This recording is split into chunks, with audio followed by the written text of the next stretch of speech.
बड़ौदा निकली हमारे संस्था में। बहुत साहित्यकार थे, खूब अच्छी विधायक भी थे उस वक्त। छाया में मौलिक फिर करें आप, इसकी कीमतें देखिएगा आप, आश्चर्य होगा, 5 रुपये 50 पैसे आज भी वही दे रहे हैं। लेख निकला था गांधी विशेषण की किताब है, बीच में दीनदयाल उपाध्याय की भी किताब है, वो आए मलयालम पे काम कर रही है, मतलब भाषाओं को जोड़ने में। और वो बताया ना, इसलिए एकेडमी से संगम थी, उर्दू अकादमी इसी से निकली, संस्कृत अकादमी भी इसी से निकली, राजस्थानी अकादमी भी इसी से निकली, और ये ट्रांसफर हुई।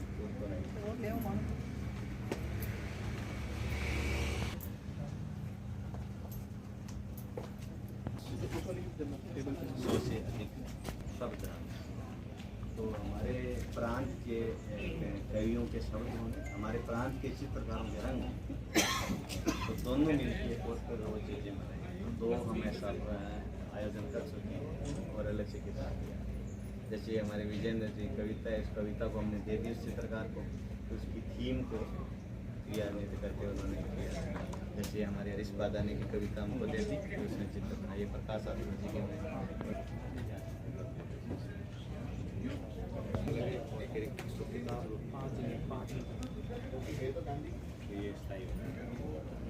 ये अवार्ड विनिंग किताब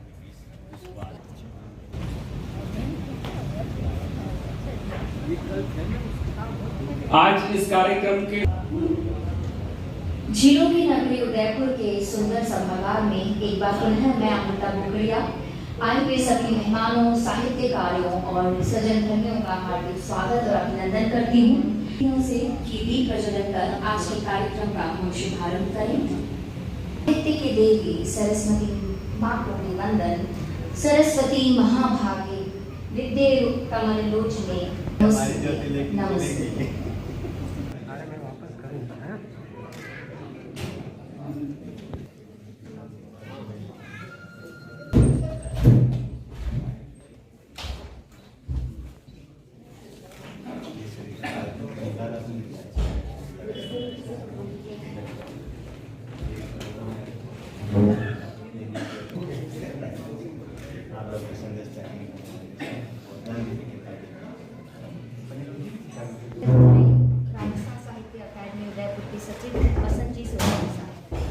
राजस्थान साहित्य अकादमी की ओर से आप सभी का हार्दिक स्वागत और अभिनंदन करता हूँ।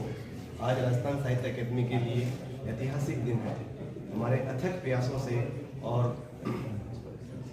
चेयरमैन साहब के प्रयासों से ही आज हमने इस उपलब्धि को प्राप्त किया है। सरकार ने जो हमें पुराने जो बकाया पुरस्कार है उनको प्रदान करने की स्वीकृति प्रदान की है। मैं राज्य सरकार का भी हार्दिक स्वागत और अभिनंदन करता हूँ। पुरस्कार सभी को खुशी देते हैं, सम्मान और उसकी चमक से सराबा होकर हर किसी को। तो इसमें माधव राठौड़ जी को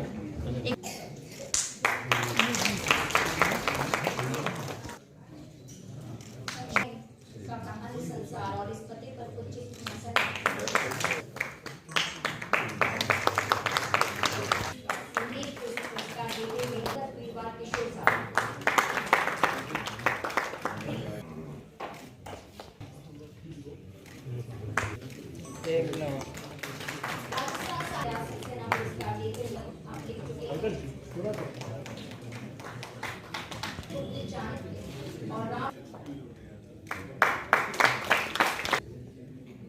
सामने की सर साहित्य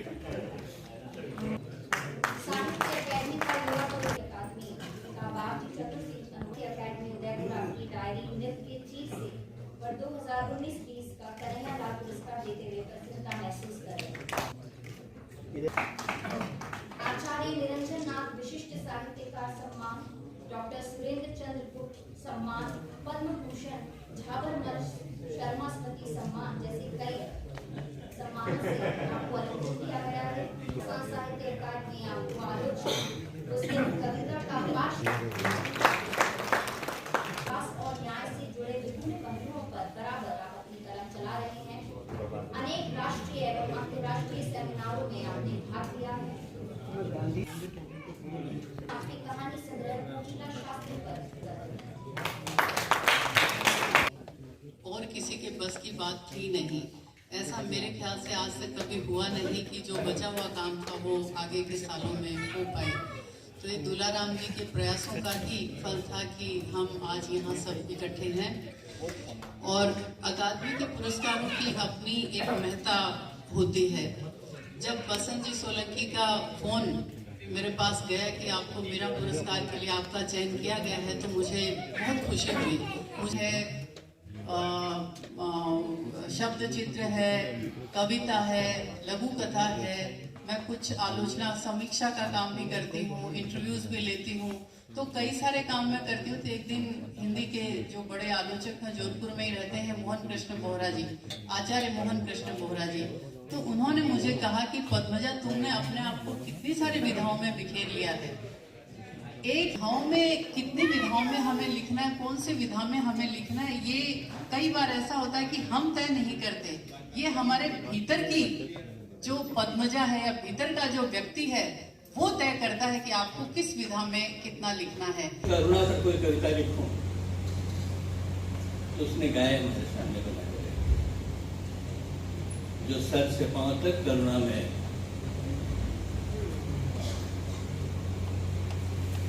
है, जो ऐसे संवेदनशील पाठकों का निर्माण करता है, यानी समाज में जड़ पैदा करने का काम।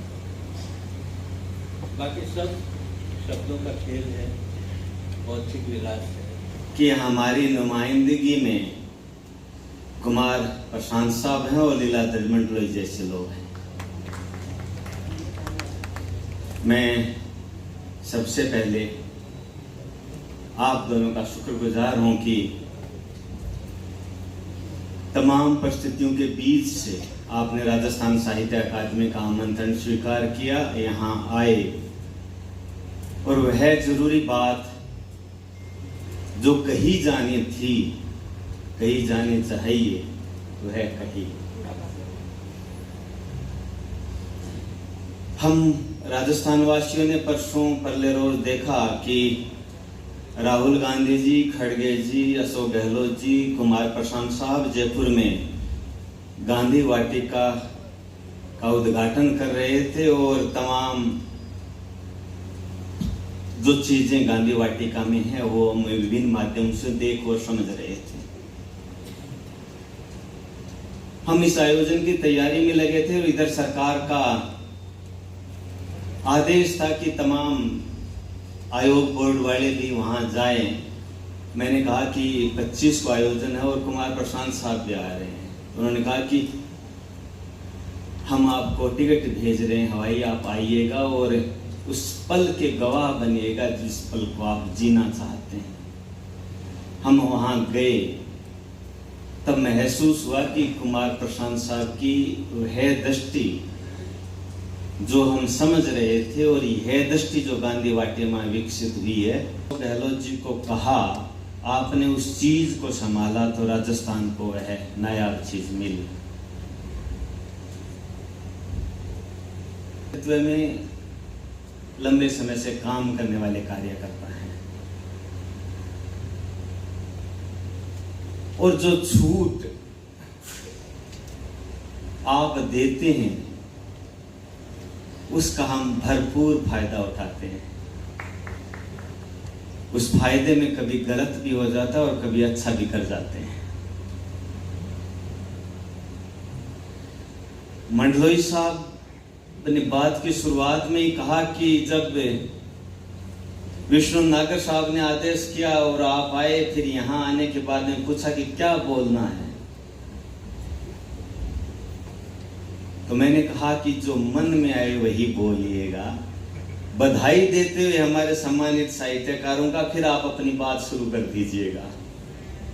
जो ये बोलने की स्वतंत्रता की बात करते हैं उसके लिए तो हम लड़ रहे हैं। वही बात करने के लिए तो हमें यहाँ भेजा गया है कि जाइए अपने प्रांत में ऐसा वातावरण बनाइएगा कि हम सब बोलने की स्वतंत्रता का अर्थ समझ सकें और उस स्वतंत्रता का इस्तेमाल करना जान सकें। RNT मेडिकल कॉलेज में होगा तो उसमें आप सभी अपना समय निकालें। 8 फिल्म फेस्टिवल है जिसमें डॉक्यूमेंट्री फिल्म्स जो है, दस्तावेजी फिल्म दिखाई जाएंगी। बहुत सीखने का अवसर उसमें होगा। RNT मेडिकल कॉलेज उदयपुर में एकता से चले, एक रूपता से न चले, इसके लिए जरूरी है कि हम उन कर्तव्यों का निर्वहन करें जो एक लेखक के हैं। 2000 ये इस समारोह की आखिरी खूबसूरत फोटो, एक बार तालियां बजा दें, आपको भी याद रहे।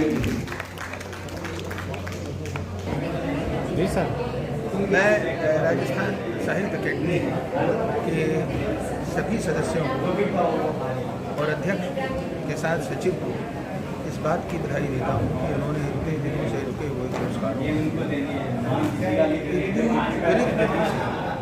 यहाँ पर लेखकों को प्रदान कर उनका सम्मान किया है। और दरअसल क्या है कि सम्मान एक बड़ी परंपरा है।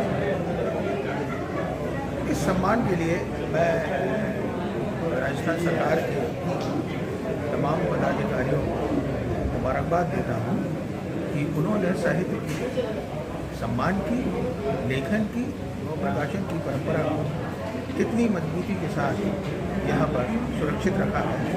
और ये साहित्य के पक्ष में एक बड़ी बात इस अर्थ में है कि जो लोग इस लोकतंत्र में अपनी महत्वपूर्ण भूमिका बतौर लेखक निभा रहे हैं, ये उनके लिखे का रेखांकन है और उनका मान है। शुक्रिया। कुमार प्रशांत मेरा नाम है। दिल्ली में गांधी जी अंतर्राष्ट्रीय स्थान में बहुत बड़ा अंतर्राष्ट्रीय शोध केंद्र है जिसका मैं अध्यक्ष हूँ और गांधी जी काम का एक छोटा मोटा सेवा राजस्थान साहित्य अकादमी ने वार्षिक पुरस्कार समारोह किया, इसके लिए मैं उनका बहुत आभारी हूँ। और आज के समय में ऐसे आयोजनों की ज़रूरत इसलिए बढ़ गई है क्योंकि आयोजनों को करने की संभावनाएँ कम होती है। इसलिए आप सबको आपके राजस्थान का बधाई देता हूँ मैं कि इस वक्त में आप लोग अपनी अपनी जगह पर समाचारों को इकट्ठा करने और सही जगह पर पहुँचाने की कोशिश कर रहे हैं, जो आज के समय की सबसे बड़ी जरूरत है। इसलिए सबको बहुत बहुत बधाई।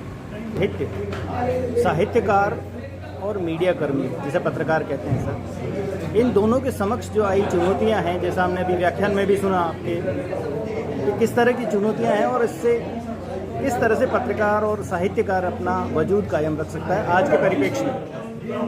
सबसे बड़ी बात यह है कि साहित्य और पत्रकारिता दोनों ही असंभव हो जाए ऐसी दिशा में देश जा रहा है। उसमें से अगर देश को उबारना है तो एक यू टर्न लेने की ज़रूरत है। पत्रकार जहाँ खड़ा है और साहित्यकार जहाँ खड़ा है वहाँ से बिल्कुल मुड़ जाने की ज़रूरत है और एक नई दिशा में आगे बढ़ने की ज़रूरत है। ये हम कर सकेंगे अगर तो आज की चुनौती का हम मुकाबला कर सकेंगे और देश को एक नए रास्ते पर ले जा सकेंगे। नहीं कर पाएंगे तो शायद अंधेरे दौर में एक लंबे समय के लिए देश का। तो आज के समय में पत्रकार और साहित्यकार की महती भूमिका है एक नई क्रांति लाने के लिए। महती भूमिका है, उसका रास्ता बहुत ही आसान है कि जो सच है उसके सिवा कुछ लिखेंगे नहीं, जो सच है उसके सिवा कुछ बोलेंगे। इतना कर सकेंगे तो बहुत आसान है।